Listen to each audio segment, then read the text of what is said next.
भक्तगणों, आज आपको वाल्मीकि रामायण अरण्य कांड में त्रिशरा का वध की कथा कहूंगा। आप इसको ध्यानपूर्वक सुनिए। खर को भगवान श्री राम के सम्मुख जाते देख सेनापति राक्षस त्रिशरा तुरंत उसके पास आ पहुंचा और इस प्रकार बोला, राक्षसराज, मुझ पराक्रमी वीर को इस युद्ध में लगाइए और स्वयं इस साहसपूर्ण कार्य से अलग रहिए। देखिए, मैं अभी महाभाव श्री राम को युद्ध में मार गिराता हूं। आपके सामने मैं सच्ची प्रतिज्ञा करता हूं और अपने हथियार छूकर शपथ खाता हूं कि जो समस्त राक्षसों के लिए वध के योग्य है, उन राम का मैं अवश्य वध करूंगा।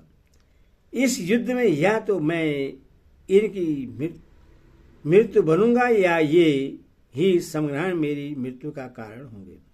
आप इस समय अपने युद्ध विषय उत्साह को रोककर एक मुहूर्त के लिए जय पराजय का निर्णय करने वाले साक्षी बन जाइए। यदि मेरे द्वारा राम मारे गए तो आप प्रसन्नतापूर्वक जन स्थान को लौट जाइए, अथवा यदि राम ने ही मुझे मार दिया तो आप युद्ध के लिए इन पर धावा बोल दीजिएगा। भगवान के हाथ से मृत्यु का लोभ होने के कारण जब त्रिशरा ने इस प्रकार खर को राजी किया, तब उसने आज्ञा दे दी, अच्छा जाओ युद्ध करो। आज्ञा पाकर वह श्री रामचंद्र जी की ओर चला। घोड़े जुते हुए एक तेजस्वी रथ के द्वारा त्रिशरा ने रणभूमि से राम पर आक्रमण किया। उस समय वह 3 शिखरों वाले पर्वत के समान जान पड़ता था। उसके आते ही बड़े भारी मेघ की भांति वाण रूपी धाराओं की वर्षा प्रारंभ कर दी और वह जल से भीगी हुई नगाड़े की तरह विकट गर्जना करने लगा। त्रिशरा नामक राक्षस को आते देख श्री रघुनाथ जी ने धनुष के द्वारा पहने बाण छोड़ते हुए उससे अपने प्रतिद्वंदी के रूप में ग्रहण किया अथवा उससे आगे बढ़ने से रोक दिया।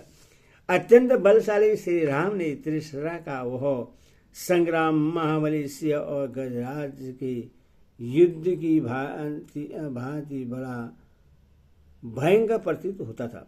उस समय त्रिशरा ने 3 बाणों से श्री रामचंद्र जी के ललाट को बीध डाला।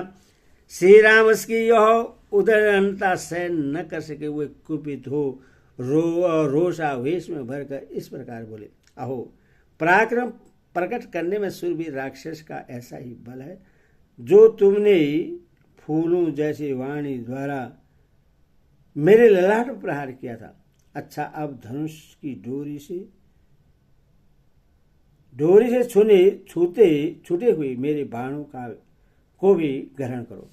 ऐसा कहकर रोष में भरे हुए श्री राम ने त्रिशरा की छाती में क्रोधपूर्वक 14 बाण मारे, जो 20 सर्पों के समान भयंकर थे।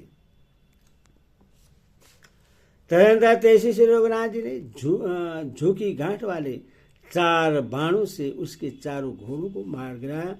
फिर 8 सहायकों द्वारा उसके सारथी को भी रथ की बैठक में ही सुला दिया। इसके बाद श्री राम ने इस एक बाण से उसकी ध्वजा भी काट डाली। तदनंतर जब वह उस नष्ट हुए रथ से कूदने लगा, उस समय से रामचंद्र ने अनेक बाणों द्वारा उस निशाचर की छाती छेद डाली। फिर तो वह जड़वत हो गया। इसके बाद अप्रेमेय स्वरूप श्री राम ने अलमस में भरकर 3 वेगशाली एवं विनाशकारी वाणों द्वारा उस राक्षस के 3 मस्तक काट गिराए।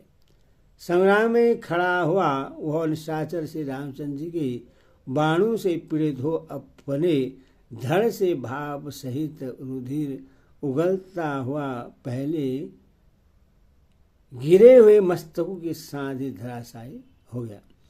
तत्पश्चात खर की सेवा में रहने वाले राक्षस जो मरने से बचे हुए थे भाग खड़े हुए। वे व्याघ्र से डरे हुए मृगों के समान भागते ही चले जाते थे, खड़े नहीं होते थे। उन्हें भागते देख रोष में भरे हुए खर ने तुरंत लौटाया और जैसे राहु चंद्रमा पर आक्रमण करता है उसी प्रकार उसने श्री राम पर भी धावा किया। इस प्रकार वाल्मीकि निर्मित हरिधारी आदि काव्य अरण्यकांड में 27 पूरा हुआ। हरि ओम तत्सत। हरि ओम।